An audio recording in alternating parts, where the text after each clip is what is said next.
The meeting order, please. Rise for pledge of allegiance. I pledge allegiance to the flag of the United States of America and to the republic for which it stands, one nation, under God, indivisible, with liberty and justice for all.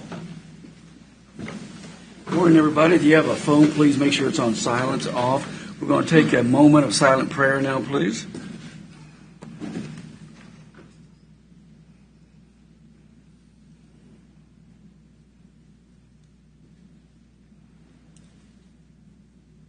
Amen. Okay, thank you.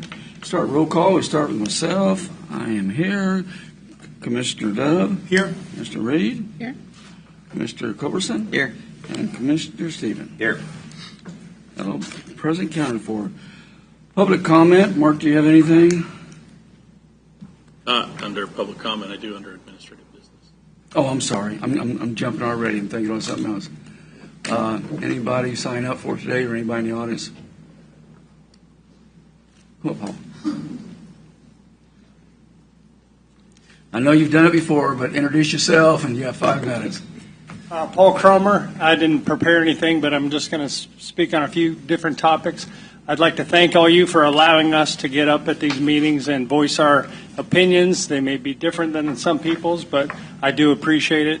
When the map was brought up before the meeting started, we were talking about how much difference there is. Hank Johnson was a congressman, and he was talking about the island of Okinawa, and there were so many Marines on that island, it was going to tilt. I saw that. I thought of that when that map was put up. It's kind of a humorous thing. Hadn't been a lot of talk lately, openly, about these RHIDs that are being proposed.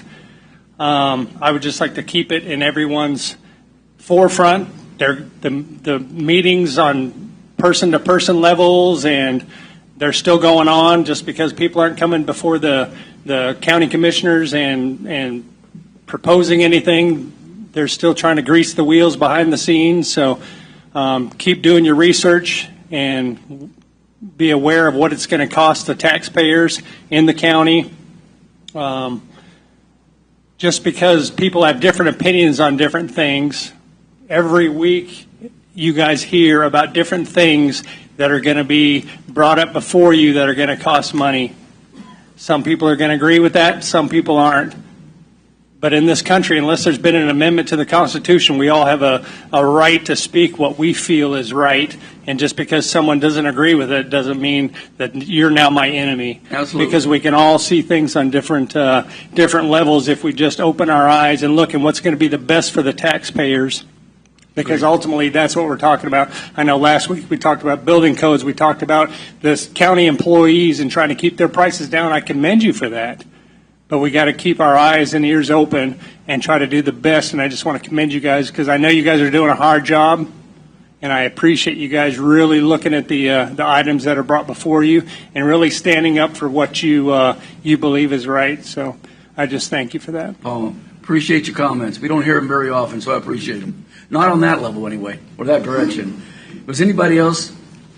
Okay, if not, now I'll go to administrative business. Mark? Commissioners, I know there is a kind of a meet and greet that the LCDC is going to be holding here in a little while, a week or so, and just want to make sure that we do not end up with a quorum there.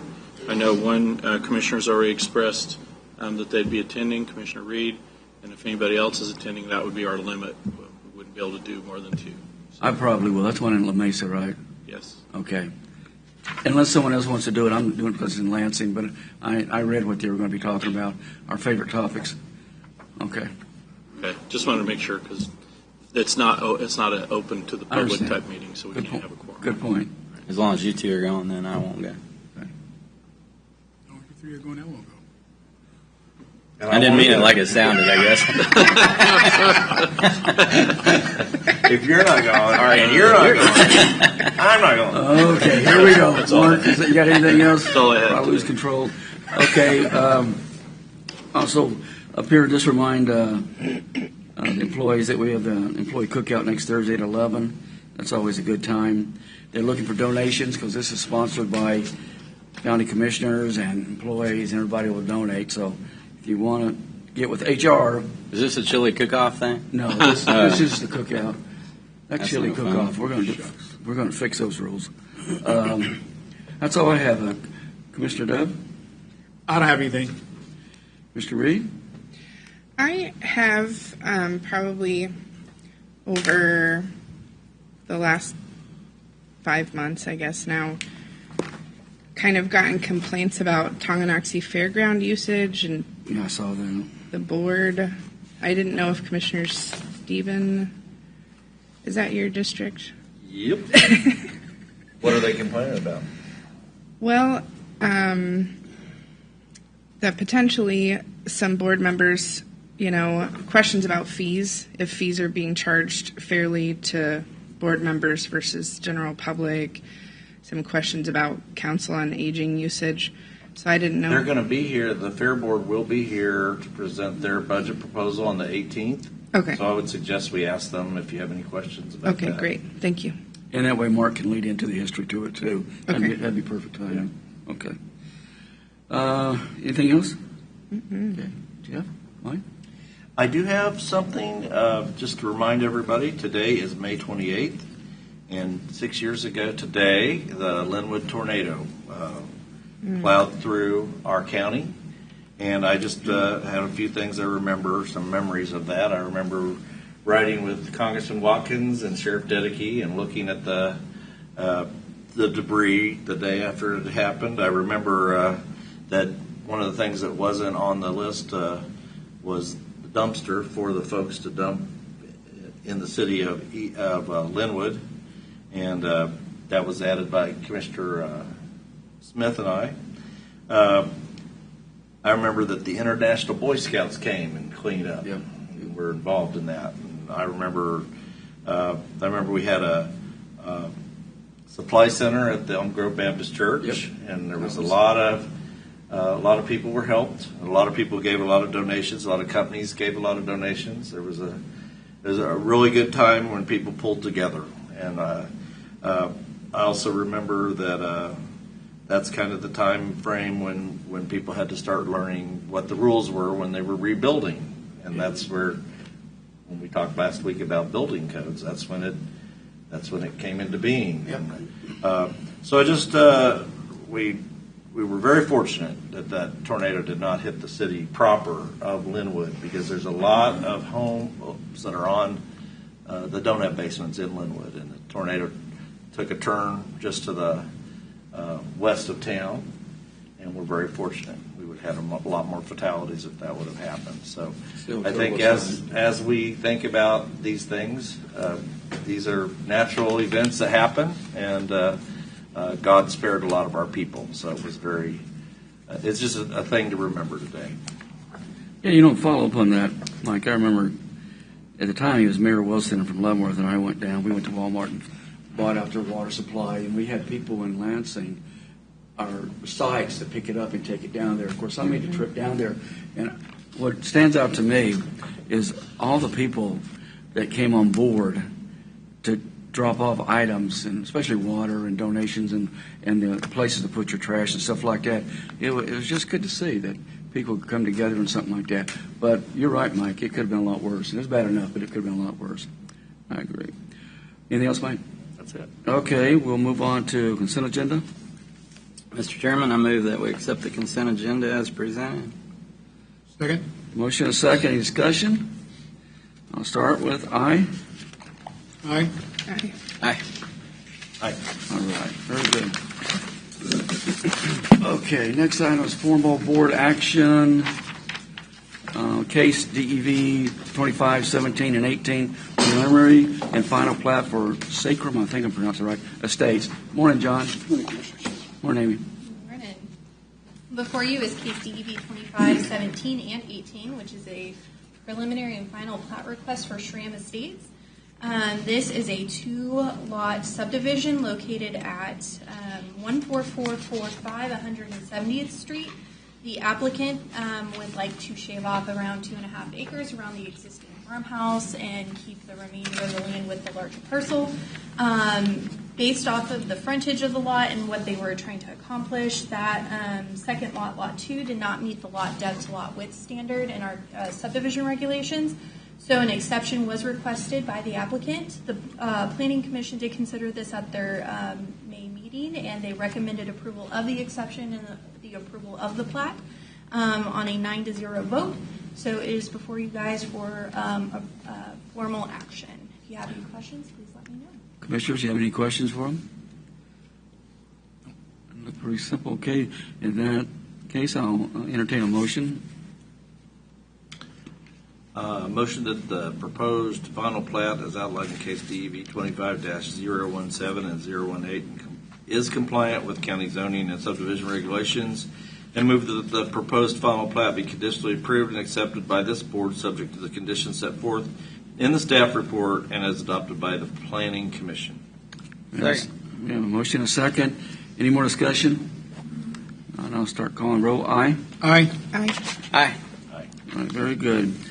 Number B, case DEV 2530 and 31, preliminary and final plat for Rain Meadows, WREN Meadows. All right. Case DEV 2530 and 31 is another request for a preliminary and final plat approval for Wren Meadows, which is a 3-lot subdivision located at 0000 Evans Road, which is approximately the intersection of Evans and 246th Street. This plot is an irregular shape to begin with, so in order to divide it in the manner in which they wanted to do, Lot 3 became non-compliant with the lot width to lot depth. It was a little bit wider than it was deep, so it didn't meet the 1-to-1 ratio. So of course the applicant is requesting an exception from that standard. The Planning Commission did consider this at their May meeting, and they also recommended approval of the exception and approval of the plat on a 9-0 vote. If you have any other questions. Commissioners? I don't see any. Mike? Mr. Chairman, I'd like to make a motion that the proposed final plat as outlined in case DEV 25-030 and 031 is compliant with the county's zoning and subdivision regulations, and move that the proposed final plat be conditionally approved and accepted by this board subject to conditions set forth in the staff report and as adopted by the Planning Commission. I have a motion to a second. Let me second that for you. Okay. Second, Jeff? Okay. Any other comments? Okay. I'll start roll call. Aye. Aye. Aye. Aye. Right. All right. Moving along.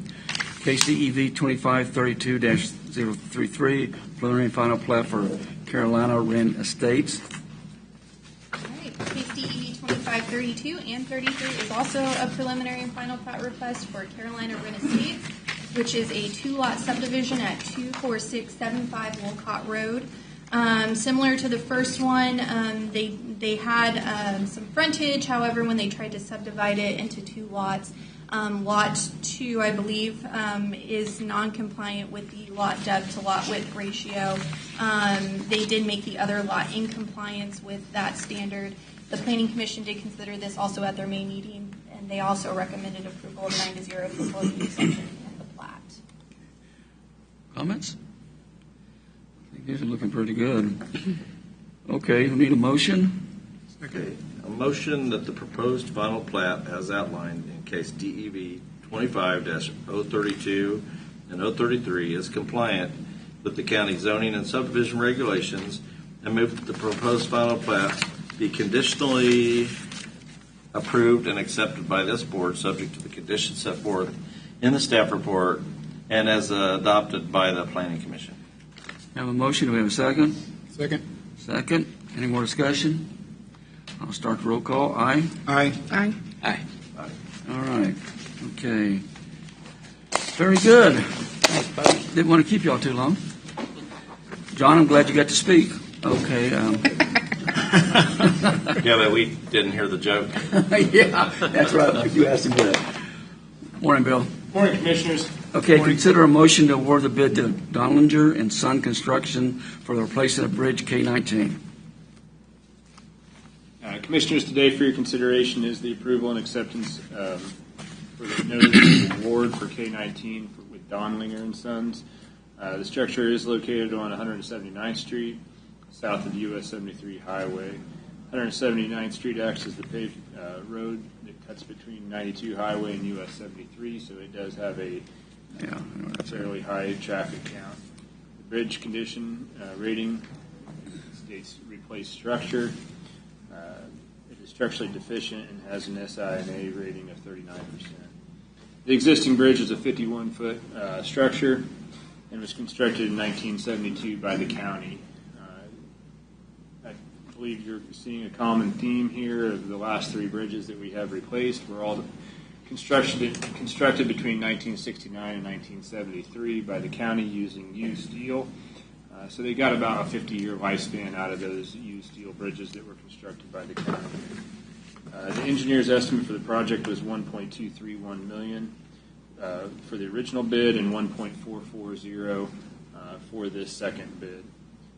As you guys remember, we rejected the bids from the first time this bridge was bid. They came in over the engineer's estimate by a large percentage. The low bid this time was by Donlinger and Sons for $1,174,999.80. That was considerably lower, $345,000 and $345,278 lower than the original bidding of the project for construction during the summer months. We did rebid this bridge with an November start date for winter construction with an extended period of time.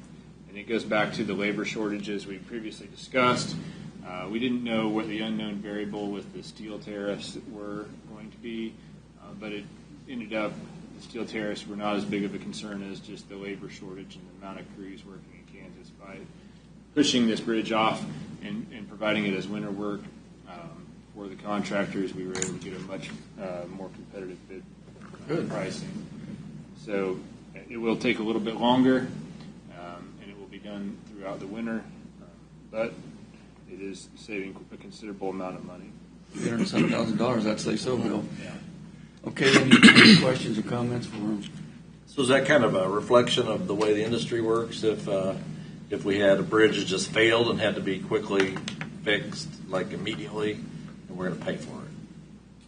Well, Let me tell you how Commissioner that Culberson works. knows about immediate. Let me tell you how that repairs. works. So immediate on a bridge replacement is 3 years. a 2-year process, and because you're going to have to go through a design period if the bridge were to fail and need immediate replacement. So yes, anytime you can, it's the old saying, you can have, there's 3 things you can choose from, and you get to pick 2. You can have good, fast, and and cheap. So if you wanted to, I knew we were going to get a joke here. if you wanted That's John's pick joke. 2 of those 3. You get it good and fast, but it ain't going to be cheap. Yeah, if you want it good and fast, it's not cheap usually. So if you want it cheap and good, it's going to be a little slower. So And how many bridges have we done in the last year? the last year we've done 4 or 5, I believe, that were considered bridges. Then we did the box culverts, and then a bunch of large structures. The box culverts are all funded with our ARPA money. Yes, that's correct. This is funded through the Special Highway Fund. So I'm looking for bridges that I can get you guys to agree with me that we need to close. For instance, one that 33,000 people are paying for, but only benefits like 30 people. Those bridges, we don't need to be spending $1 million today on. With everything else we got going on, this is not one of those bridges. I didn't read that way. You were scaring me there. Any other comments? Yes, I have a question for Bill. What would cause the cost of this bridge to go up? Is it the tariff that could be put on it later? From the bid price, Yes. just change orders. If there was something that the engineer omitted from the plans, that was an error on their part from not providing some quantity that was required for the construction of the bridge, if there was a miscalculation of like the amount of riprap needed for the embankments or some sort of error or omission in the design, change orders are, once it's bid, those prices are locked in. So from a general perspective, we haven't had change orders on our bridges. Not to say that we couldn't have an error or omission from our design consultant, but typically there's no changes in bridge pricing. I can't think of any change orders that we've had on a bridge in the 5 years I've been here. Is it even if the cost of the steel goes up? No, that doesn't make a difference. It's locked in, right? There's no variable. You can bid asphalt projects off of the oil index pricing with KDOT, but steel doesn't have a pricing index. So what we have here is a locked-in price. All right. Thank you. Which is a good deal. And I hate change orders, so I'm always glad to hear that. Yeah. It was Buckhorn. Okay. Thanks, Bill. Any other? No, I'll entertain a motion then. A motion to award the bid to Dodlinger and Sons Construction for the placement of Bridge K-19. Second. Motion and a second. Any more discussion? I just want to say I'm familiar with this company, and they're really well-run, family-oriented. It's a big Catholic family down in Wichita that runs it, and they're really nice people. And I think they do a good job. Any other? I'll start the bidding. Aye. Aye. Aye. Aye. Okay, now we're coming to the fun part. Consider a motion to approve the capital improvement plan for public works. All right. Today, for your consideration, we have the 2024 to 2029 capital improvement plan. This plan was previously discussed in the work session. What is before you today is that same proposal. There were changes discussed, but no formal action was taken, and one commissioner wasn't present. I believe that all the commissioners have received a very comprehensive packet of information that breaks down every commissioner district and all of the road network, as well as the bridges that we currently have in the county that are under consideration here today. I will quickly summarize and open it up to discussion. We did provide a short summary at the beginning of the analysis that breaks down each district by type and road miles. Yep. Obviously, commissioner districts are based upon population, and there was a threshold. I worked with the county clerk, Janet Kozinski, at the time in the GIS department when the redistricting of the commission districts occurred after the 2020 census. And there was a certain range that each commissioner district had to be within in order to have the populations work out accordingly. So geographic areas differ greatly between, obviously, Commissioner District 5 and Commissioner District 1. And so in Commissioner District 4, it being incorporating Commissioner Smith's, it has a smaller geographic area because the population density is higher. And so some of the roadway network analysis, while beneficial to look at it by commissioner district and geographic distribution, with the different commissioner districts being of greatly different sizes proportionally, that can also need some consideration. From a staff perspective, we looked at these based upon need and safety primarily, and what had been part of past sales tax measures. So we did produce a 2004 to 2024 historical CIP map. I'd like to thank all the staff downstairs for helping me put this together.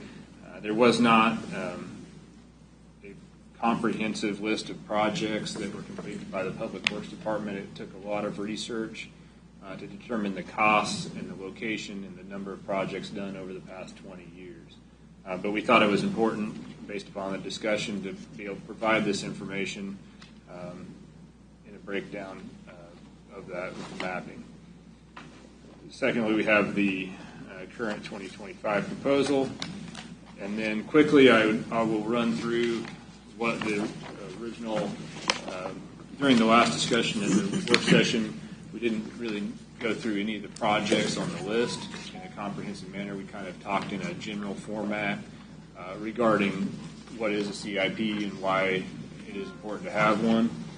But I'll nail down some of what we have here today, just for the commissioners to have a better understanding and facilitate any questions that you may have. The reason that we do a 2024, obviously, we have carryover of construction projects. So we want to show those projects from 2024 that are still going on in 2025. In the CIP, we list the project under the year that we intend on bidding the project and starting the project. So, for instance, 235th Street between Hollingsworth and Dempsey is listed as a 2025 project. That project is currently out to bid and is not going to be completed until the end of 2026, approximately September, October of next year for a construction date. We don't try to assume the carryover from one year to the next and show the project in multiple years. We show the upfront estimated engineer's cost of the project, and we show it in the year that it's bid to ensure that we have the money to pay for it. We don't want to be making speculations of the sales tax funds as they come in and overspending our funds. So by showing the upfront cost and ensuring that you have the money when the project starts is the safest way to do that and the most conservative. And so that's the way we show the projects in the CIP. So we do have projects since that discussion, even from the last CIP. The CIP is a fluid document. It changes constantly. And so, for instance, the ARPA projects, we have closed those projects out, and they could be removed from the 2024 CIP. So every month we update a project list that is available on the county website, and we update the CIP as projects roll off of them and new projects begin. If grants are awarded or utility concerns arise, we may have to make some small adjustments. But typically, we try to hold the CIP as it is unless there is some sort of outside factors that we have to take into account, like the 235th Street project was originally listed as a 2024 project, but due to grant funding and the federal government's time frame for approving the budget, it was moved to 2025.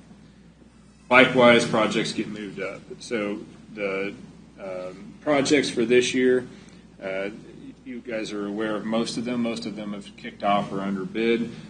We just yesterday put out the advertisement for the two bridges on Golden Road. We're hopeful that we get good bids on the first go-around for those two bridges. It's a bundled bridge package, so one contractor will be doing both of those bridges on Golden Road. But we have no room for rejection of those bids based upon the grant funding for the $2 million. So the bids in that project will be what they are.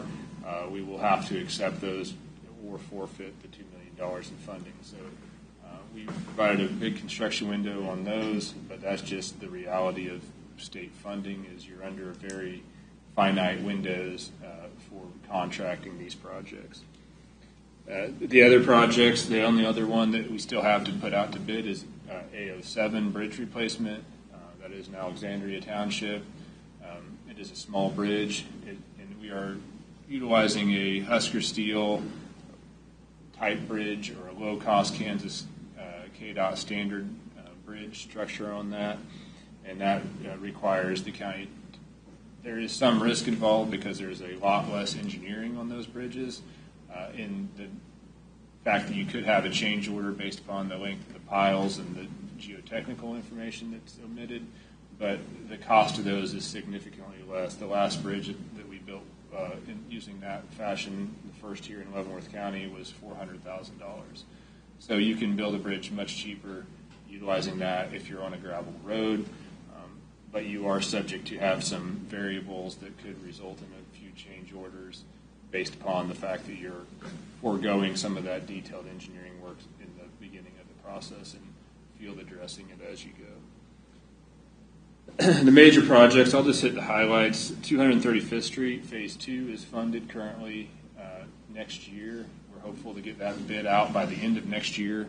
It will not be under construction through the summer of next year, but we are hopeful to bid that project by the end of the next year with sales tax money at $6.8 million. We have applied for federally congressionally directed spending for that project to finish the entire length of the roadway at $6.5 million to 92 Highway. This project is a phase of that, 2.5 miles, and we do have sales tax funds.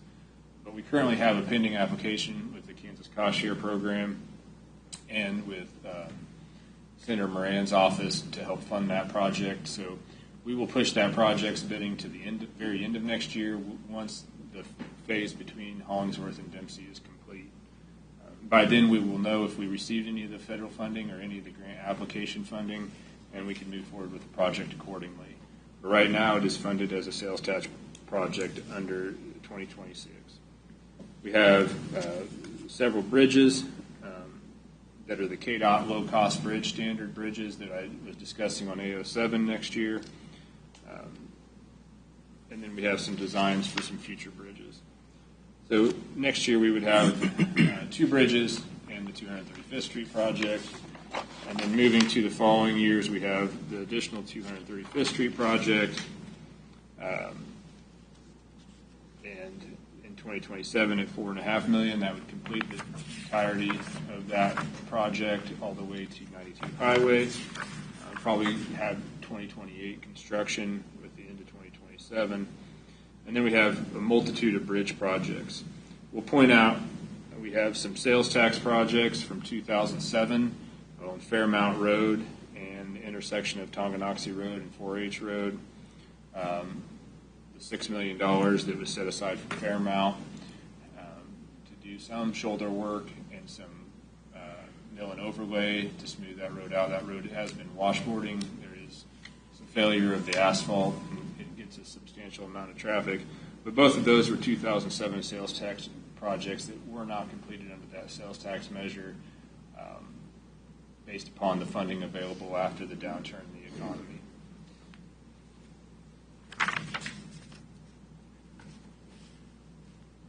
The only project that was discussed last year during the CIP work session that it remained in the engineering portion of it was the Jameson Road Bridge, and that's most likely the structure that Commissioner Culberson, one of the structures he was discussing whether we wanted to close bridges or not. We're not in a financial position where we have to close bridges at this point. That bridge is not being required to be closed based upon its engineering inspection. It is on Jameson Road. It gets approximately 30 cars a day. It is a gravel road that is a connecting link between Tonganoxie Road and 187th, I believe, and it is used by agricultural activities. Some of the landowners had expressed they would prefer to live on a dead end and not have the through traffic, but that is the bridge that is open for design later this year with a 2027 construction that had been discussed but was not actually removed from the list. It probably won't be closed by 2027, so even if it is pushed here today, the decision whether that bridge is closed probably doesn't have to occur until 2030-ish. It probably has another 5 years of life left in it before. It's kind of a variable with the weight of agricultural traffic, and it is a concrete arch culvert bridge in High Prairie Township that has some horizontal cracking across the deck structure. So that generally those bridges could have failures that occur from a grain truck or some other issue in the future, but right now that bridge is not scheduled for replacement or required for replacement or closure by KDOT. We are in a position where we have a lot of bridges with low, and it's in that chart in the back of this, where we have a lot of bridges that are nearing that 12-ton limit where school buses can't cross it. But we are quite a ways from at least 5 years out or more from KDOT closing bridges in Leavenworth County and requiring you to either replace or close those bridges. The structures that we had, they were in dire need of replacement, like the one on 179th here today, the one that's being replaced on Fairmount, and the ones on Golden Road that were all rated poor and in need of replacement. They're all currently funded and under construction. In fact, we didn't have any bridges that were eligible for the KDOT grant this cycle for bridge replacements. We have a few bridges rated poor, but they do not have they have to hit a deck or substructure rating of 3 or 4 before they are scheduled for replacement with future closure to be eligible for funding. So to be able to get funding for a bridge, you have to have a bridge that's just about to fail and be required to be closed. And we did not have any this cycle. We will have some next year after our next inspection cycle that will occur in April that will go on that list. But currently we did not have any, so we didn't have any eligible bridges for the KDOT. In 2026 we will. But you will see the issues arise once the school bus can't cross that bridge in the school districts are calling. So we try to stay ahead of that. But by staying ahead of that, we are staying a little bit ahead of KDOT's requirement for closure and eligibility for bridge grants. And I'll open that to any comments that Questions? Mark has or the commission. Go ahead, Mike. I don't know where this fits in, but I wanted to bring up 222nd Street right in front of Hill's Pet Nutrition. We're receiving about $41,000 a year for payment in lieu of taxes from Hills. And previously we had talked about banking that money and getting that road onto the CIP so that the city of Tonganoxie and the county, like we could write letters of support for each other, try to get some money either from KDOT or Commerce, a matching grant to get it paved. I just throw this out. If we put it on the CIP for 2028, we'd have $120,000 saved. If we put it on for 2029, it'd be $160,000 from the pill that would be built up. And I think, wasn't it about 160 that we had originally discussed with them? Well, Commissioners, I think the discussion previously was that it will be a City of Tonganoxie project. It won't be a county project, so it wouldn't really be part of our CIP. What we had talked about is the county's willingness to contribute towards the project when it happens. And in fact, I think next week, George from Tonganoxie is going to come up and they have a project they would like for us to consider helping them with a mill and overlay or some kind of an overlay project. And yes, we received $41,000 a year in the pilot check from Hills, and the commission had said, they were willing at that time to give that money towards a road project on that specific road. Currently, about 75% of that road is in the city limits of Tonganoxie, and about 25% is in the county. So that's where we're at with it, and they will be up here next week. I think it's next week. I might be 1 week ahead, but. So the reason I wanted to get it on CIP, and maybe there's a different route, but I wanted to get it on to where we were kind of having it on a scheduled basis to where we can negotiate with the city on those things. So what would your suggestion be? Well, I think first you have to find if the commission is willing to commit those funds towards a project on that road. I think that's number one. So. Again, in the past we had said we are, but we have a new commission, so we need to reaffirm that commitment. And next week would be a great time to do that when George is up here. You could do it today. I'm sure he wouldn't mind if he didn't have to come up here to get the money. But you handle that how you like. But I think so. The first step is get the commitment, and then Bill and I will work on how we set aside the funds so that they are earmarked for that. And it's important to do that this year, really, because this is the first year we're receiving that pilot. It's $41,000. It wasn't budgeted for anything because we weren't aware we were going to get it when we did last year's budget. So, again, the previous board had committed to doing that. This board has not, so we would need to just get direction from the board. So next week would be the best time. I think it'd be a great time when he was here. Okay. And Commissioners, it's my understanding that what the city is proposing is a mill and overlay of the roadway as a current fix to the condition of the roadway that would cost approximately $160,000. And then what the future of that roadway holds is up to the city's proposal. We had run cost estimates in the past for an industrial road standard to a county standard, not the city's curb and gutter sidewalk standard, and it was an approximate cost, I believe, of $2 million for a full road reconstruction to an industrial road width and depth of asphalt. So that's a considerable So the cost. question is, how do you get this on? I mean, if you're saying to let the city handle it, but I just want to get this on our way to make a decision here, because and new commissioners understand that they abated taxes for 10 years, but Hills has agreed to pay this PILT. They're giving the county $41,000 a year For 10 years? for 10 years, and then they're giving the city, I don't know, 60. It's proportionate upon Yeah. the tax rate. So, But I don't and the know school off the top of my district head. also is receiving money. So just for folks that are listening, when people say that if you abate taxes, then sometimes you lose that revenue. Well, here's an example of a industry that is actually paying the county, and we're actually getting that money. But so the 41,000, if we dedicate that towards the road project, because it's coming from Hills anyway, so then it can help. But doesn't necessarily mean we're going to spend it all. But at least when we're negotiating with the city, we now have a commitment. Yeah, I like that. Again, I think this conversation can happen next week, and we can go down directions with the commissioners. But I agree with you, Mike. That's where we should probably be heading this down there. But I'd like to get George up here too.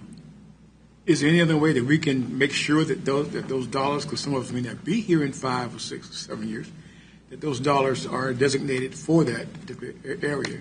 We can go some other place. We can sure do that once we have that conversation. Would that we be can get direction on that. Well, I think, again, this commission makes decisions for this commission and a future commission. You cannot bind them to something that doesn't have a contract basically in place. So I think commissions have usually been pretty good at following through when one commission commits to something, if it makes sense. So I think that's the best we can do is commit.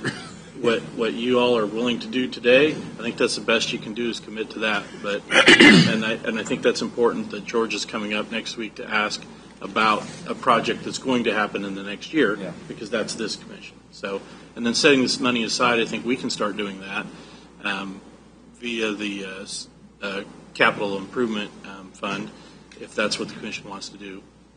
And then, but I can't tell you that 4.5 years from now, a new commission might decide something else. So if we were going to set it aside in our capital improvement plan, then we would have to park it somewhere in some year, or would you just create a fund? Again, we'll just create like a reserve, just like we do for any of these other projects. We set money aside in a reserve, and then since it's really not going to be our project, we wouldn't necessarily identify it in our CIP. It would just be set aside for that road-specific project. And do you need a vote from the commission on that, or do you just need consensus? No, I would need a vote from the commission on that, because we would need to amend the budget to transfer those funds into a reserve account.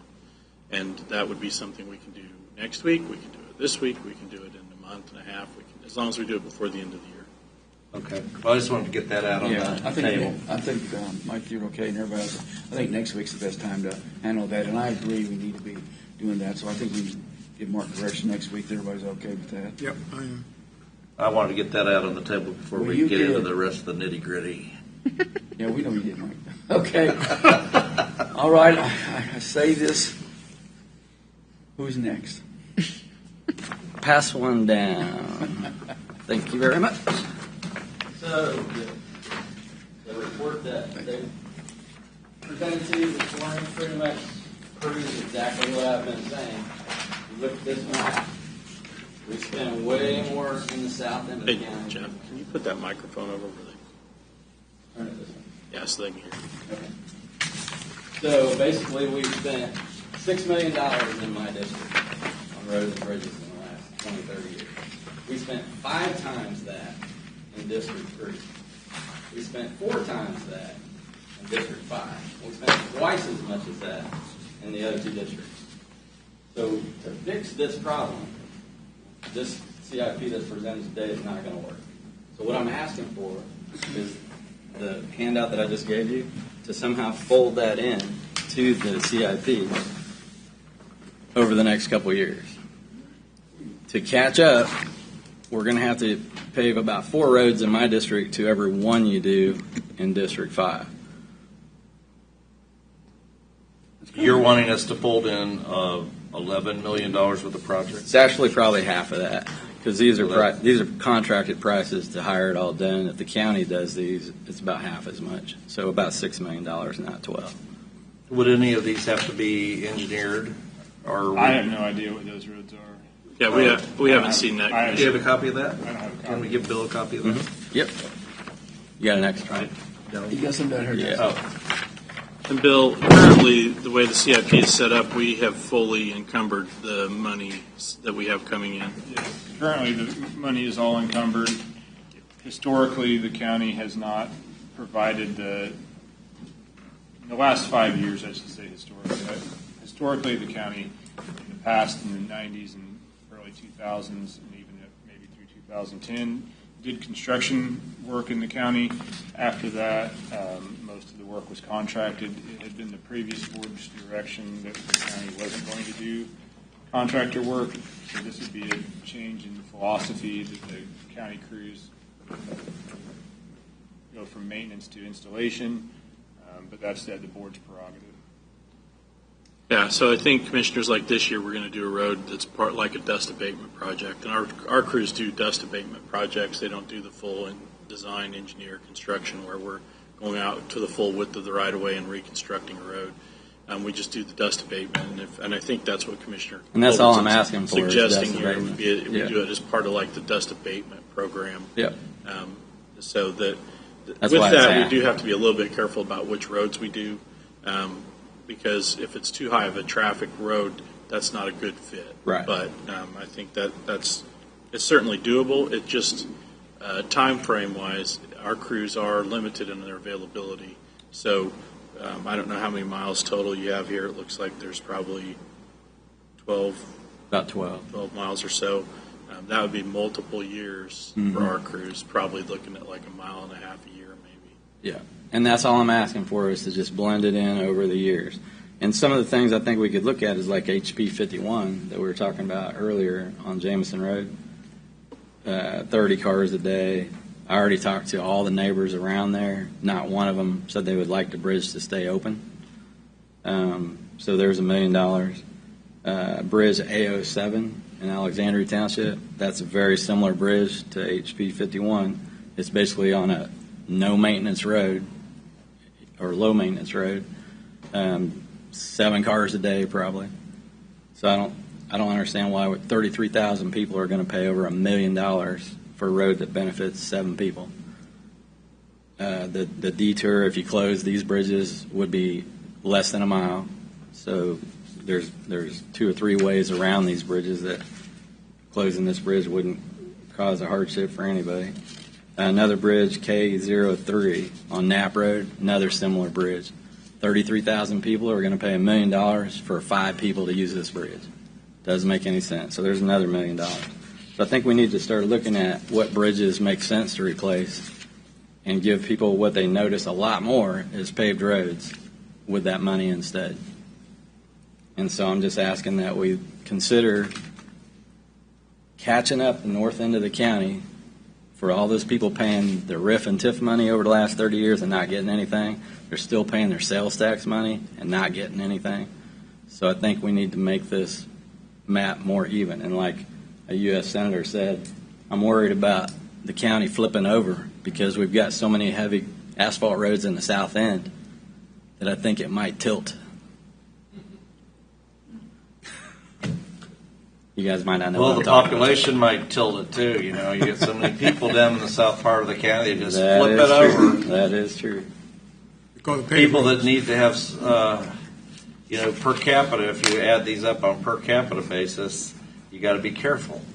So I'm in favor of benefiting So I say we do all 4 parts of roads the in my county. district, 1 in yours, 4 in mine, 1 in yours, because second district needs to catch up a little bit too. I think we need to talk about money before we talk about, and then I think we also need to talk about objective standards. Who is deciding which roads are getting paved? Do we want to have our professional staff make the recommendations, or do we want to have commissioners making the recommendations? I think that's an important decision because we're trying to do everything.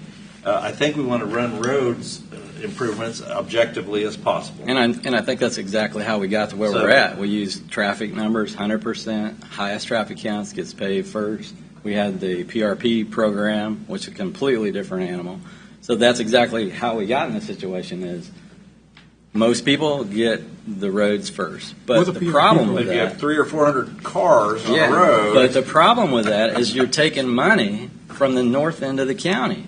That's the way the system works. That's exactly right. And that's what we're here for, to fix that. And what we are doing is paving County Road 30, which benefits the north part of the county, for $14 million. Absolutely. And we're paving 270th Street. Still not in my district. Well, but it feeds right into your district. Benefits my district. It benefits your district. I agree. And we all, as commissioners, are not representing straight. I don't look at it like I'm representing only District 5. I represent the entire county, and I think that's the way we all should look at it. And that's why I'm asking you guys to make this fair. We've taken money from the north end and only spent it in the south. We need to make this right. Jeff, when you say the north end and you talk about the taxing like that, your district includes City of Leavenworth, correct? North half of Leavenworth City. When you're talking about the numbers and how it's this portion, if you took Easton out of Leavenworth and looked at the numbers, would that be more level? Because Leavenworth is on a no near different level. What I'm saying is, are you mixing them together, and then it looks better because you got Leavenworth sitting in there too? As far as the sales tax money, yeah, most of the sales tax money probably comes from me and Vanessa's districts because that's where Leavenworth City. But then when you say that the sales tax is coming out of the north, it's not really totally up north where you're proposing. It's a lot of it's out of the City of Leavenworth. North half City of Leavenworth. Yeah. Hey guys, I'll just take this 2 cents before these two get arguing or discussing. I'm sorry, not arguing, discussing. I think we have neglected up north, but I also think that what Mike's saying is about the money and what we can do is something we need to look at. I don't know how aggressive we want to be on this. I think we can sure take a look at it. And before I start talking about closing bridges, because to me bridges are very important, but if there's only 10 people using it, I can see why you would bring a presentation to us and talk about closing them down because it would save $1 million. But sometimes this information gets thrown out, it's too quick. Right, and I'm just asking for staff to look into this information. I'm okay with that. Yeah. Okay. Just for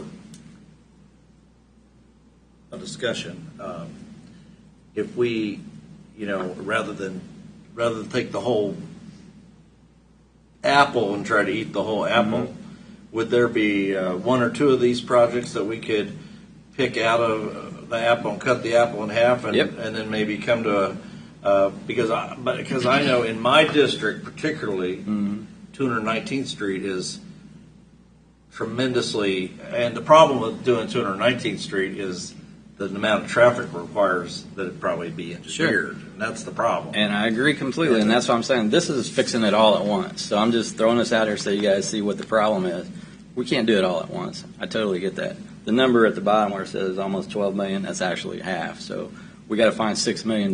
We can't do that all in 1 year. If it's $6 million, why'd you put 12 down there? What's that? That's the contracted price. Gotcha. If we contract it out and it all need to be engineered roads, it would be $12 million. But the only problem with that, and I agree with you that that's the way the money sits, is you would have to divide it out by a certain number of years, and it's going to take a long time. Yeah. Because they can only do so much. I just want to get going in that direction because we're not. Well, I think what I'm saying, and I agree, I think what's saying is we do the 5-year and then we stick to it. If we don't start something now, then 5 years down the line, we won't have the northern part set up on it whatsoever, and we'll be starting out over again. Because some other things need to be added. Vanessa hasn't had time to look at this yet and propose a couple of roads in her district need to be paved too, just as bad. Her district is second in line. Look at it either. Nobody. That's what I'm saying. So, can we flip the conversation a little bit and talk about money? Because I know that some discussion has been on the Cushing money, but I don't think we should use all the Cushing money. And then some discussion has been, and Mr. Lawfrey, can you tell us, at the audit last week, they told us that we gained, as a county, X amount from interest. Did that go into the general fund, or where's that money sitting? Like $800,000. $900,000. $900,000. All right. You might receive a little bit of my lecture right now, just so you know. Okay? We don't. First and foremost, we should keep the Cushing money at least until the end of the year to try to lure or use it to attract a long-term tenant so we can have continual income versus a one-time expenditure like a road, especially since it came from Cushing. Just for clarification, is that $2.2 million? $2.2 million. All right. Yes. As far as interest goes, yes, we did collect more interest than we expected. It does go into the fund that the reserves are part of. So it's not all going into the general fund. But it does go directly towards funding operations in the county, which then offsets a mill levy. So any interest that we earn over and above would then be used in the following year to reduce what we would need for property taxes. So Well, that's that's depending on what we decide on. yes, everything costs money, and our money comes primarily from property tax, unless it's a sales tax project, which is what's in the CIP. Right. If and it's not for us to weigh in on how the commission decides whether they want to go with any of this. But if the commission was going to start including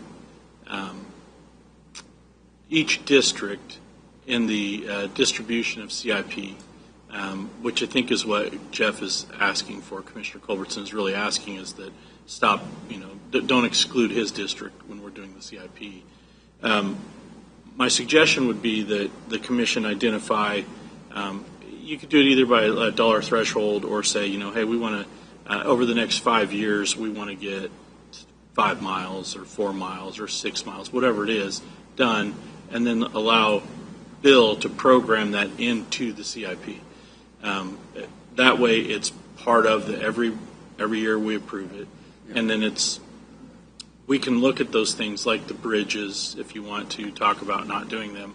The important conversation for this, of course, is next year and the year after. Because really, this year's done. We're not adding anything new this year. We don't have time. Next year is almost done because anything that needs design work is already underway. So for next year, you would be talking about a dust improvement project only because anything that's design work, we don't have time to get it done. So you're really talking out the following year. 2027 is where the CIP really is where we start making changes. So if that's what the commission wants to do, fully we can get that. We can make that happen. But I would just suggest that we do it via the CIP rather than just say, hey, these are the 12 roads we're going to do over the next 5 years. I agree, Mark. I also think and Jeff, I'm speaking out of turn, just tell me.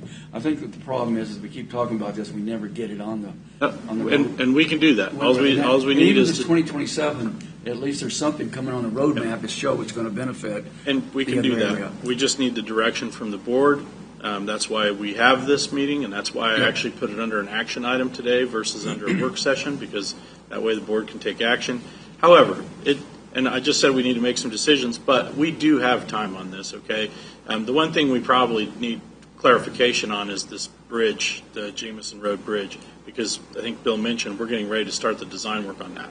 If it's truly the board's intention to not do that bridge, just let it end its life peacefully. There's no reason for us to go spend money to design it. And when does it end its life peacefully? About 5 years. 5 years away? Approximately 5 years. We have it scheduled for replacement in 3. Okay. And I will state one additional thing. The more roads that we have the county crews pave is going to result in a reduction in services for our existing road network. There's only so many days that we can pave roads. This year we were hopeful to be already paving the road that was approved by a previous motion on 187th. But with the weather and the amount of rain we've gotten, we are down on 254th today paving, and then we'll be moving up there next week. But if we can keep the dust abatement program in place, depending upon the number of miles people sign up for, some years it's 6 locations, but they're very short, and it's not very much of an add 2 to 3 miles of road. Some years it is quite a bit of, like this year we have, I believe, almost 2.5 miles of property owner paid for. So there is a bit of a reduction in services. We can fit that in, and we intend on scheduling this out however the board directs. So So we'll work on that. Maybe there would be an opportunity here, commissioners, to have, I don't want to call it maybe a secondary CIP, but maybe a dust abatement CIP type thing, where we get these projects throughout the county, not just in the northern district, but throughout the county, and we can come up with the ones that would be eligible for that kind of work first. And then we can bring them back and the board can prioritize those. And then in the years where we have room, we set aside and say we're going to do at least a mile. But if we have a year where we don't have a lot of people sign up for the dust abatement, maybe we can knock out 2 miles. Yeah, that's that kind of thing. Well, one thing I just want to say, when we start talking about closing bridges, it's easy to sit here and talk about it. Honestly, I'd rather have a PowerPoint and you show me the bridge and show me what you're seeing and the people that are coming. And that's what I was going to say. Is what I'd like to do today is make a motion that we table the CIP until we have more time to blend in and figure out what we're going to blend in on these roads and what bridges we want to keep or not, and then direct staff to create some kind of report on those 3 bridges, HB 51, I forget what the other one, KO3 and A7, I think. Yeah, no, and I think and just do a report on, do we need to keep these open? And I think or it not? also does something else too, Jeff. I think it does, so it lets people see. Because I've driven by them, when I used to coach football, I drove up in the area all the time. But I don't know everybody knows exactly what bridge we're talking about. Right. And to show something to a PowerPoint just to say. Yeah, we don't have near enough information to make a decision today. But I think visual stuff helps people, helps me make better decisions. So I'd like the staff to look at those 3 bridges and prepare a report for us to let us know, should we keep these open or not? Mark?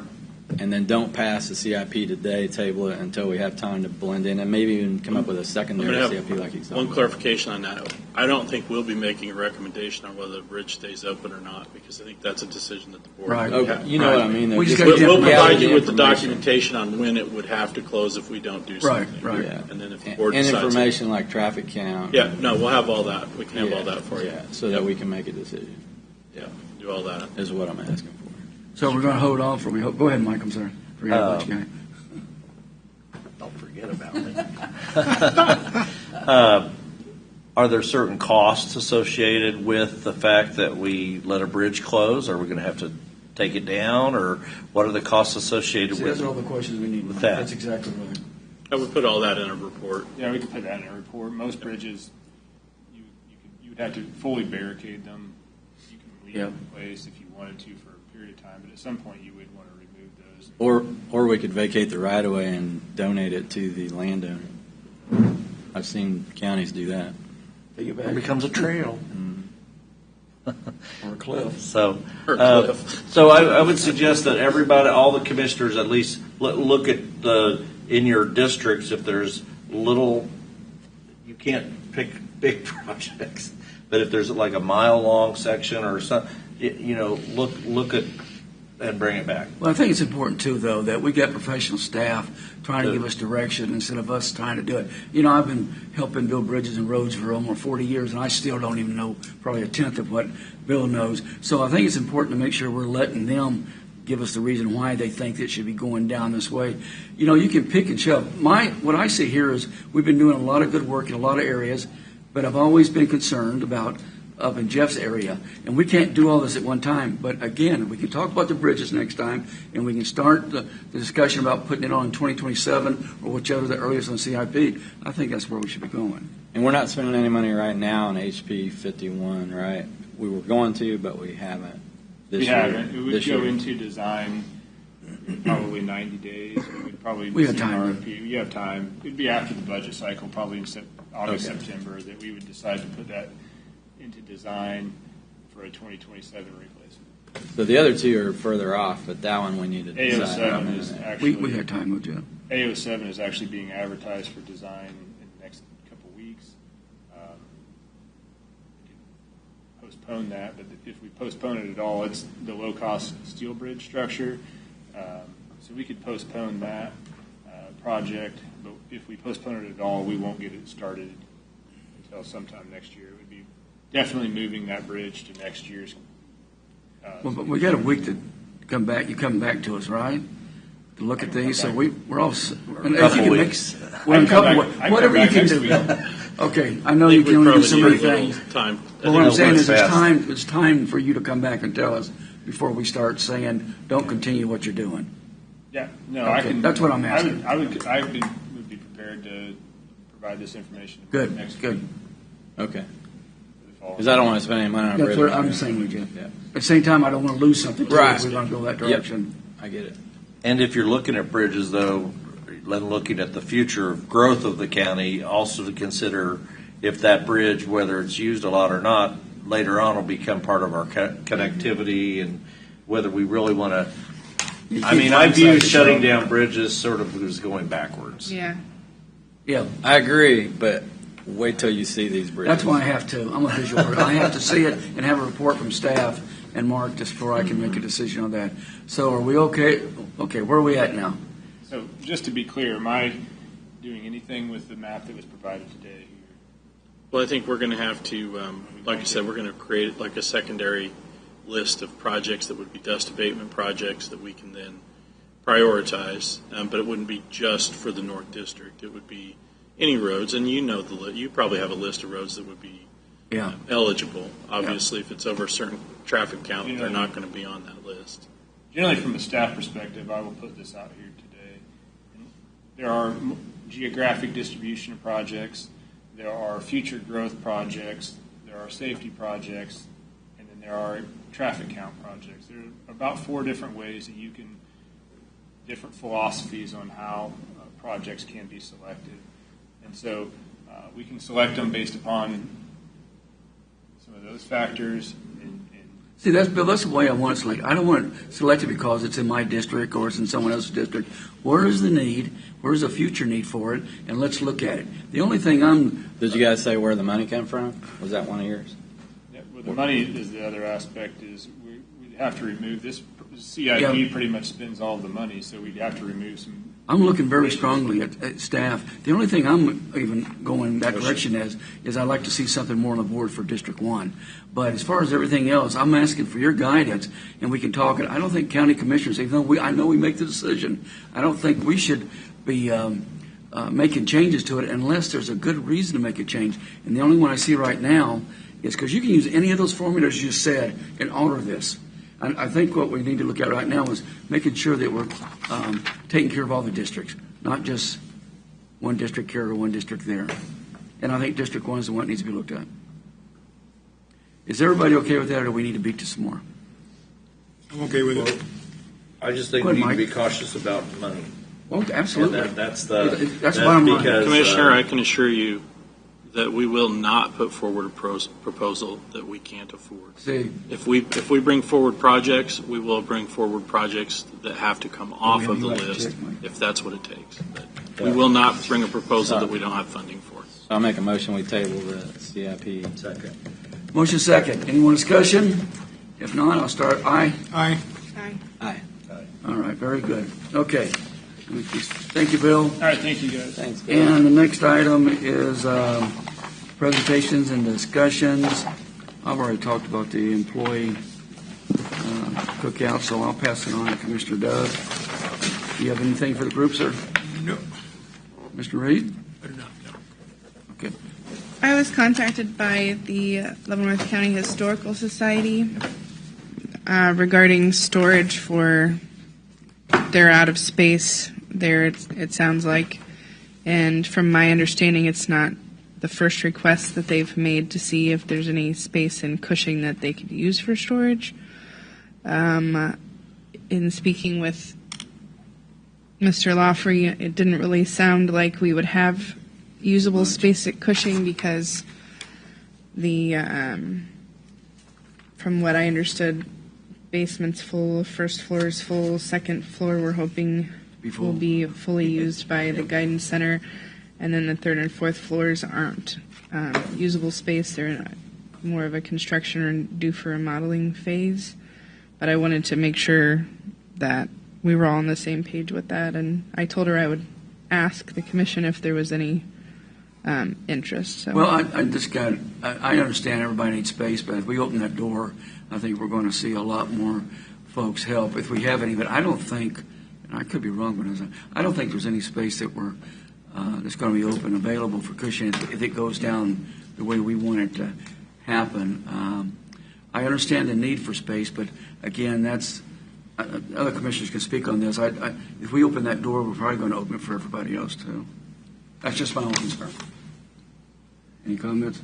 And I'll follow that up with it's not the first time by far that I've heard the city of Leavenworth needs to figure its stuff out.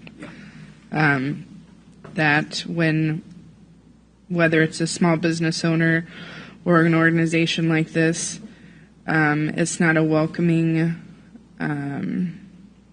friendly environment. It's a very cold and rather oppositional environment.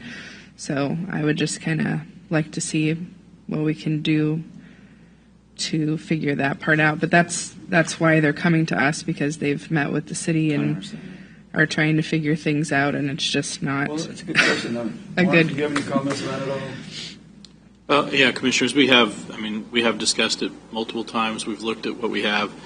We do not, while it's a big building, there's not an area laid out over there where we could have storage. And some of the challenges are, physical security. If we allow somebody into one part of the building, it actually gives them access to the entire building. So we have to be very careful about that, where it would be. Two, we do have somebody looking currently, and we're trying to find another person. We've reached out to another group to look at the third floor actually again. So if we move somebody in there to carve out a portion for storage, that makes the rest of it less marketable as well. And the third and fourth floors, they are not usable for storage. One, access is a problem, and two, the third floor was gutted, as we know, which is why we settled with the previous tenant. And the fourth floor is not maintained at all and hasn't had anything done to it in probably 40 years. So. And when I say the city of Leavenworth, specifically to this project, the historical project, I'm not talking about like the mayor, the commission, the manager, and those positions. But I think one of their challenges is more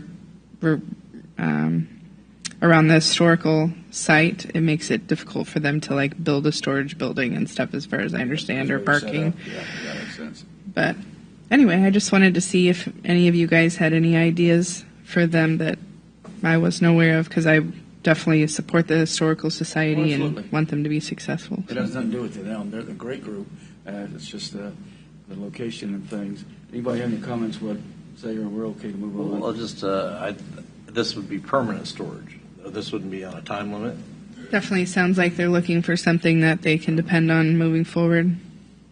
I think that would be problematic, because if we had a tenant come in, then your stuff is going to have to go out. Again, yeah. Okay. Anything else? Thank you. Okay. Jeff? Nope. What? I'm going to the KCATA meeting and at noon today, and That's fine, Mike. yeah, we're going to keep the buses running in Kansas City. That's a good one for you to be on. Anything else, Michael? I don't think so. Okay, motion. Can I get a motion to adjourn? So moved. Second. Motion second. Aye. Aye. Aye. Mike? Aye. Okay. Very good meeting, folks. Thank you.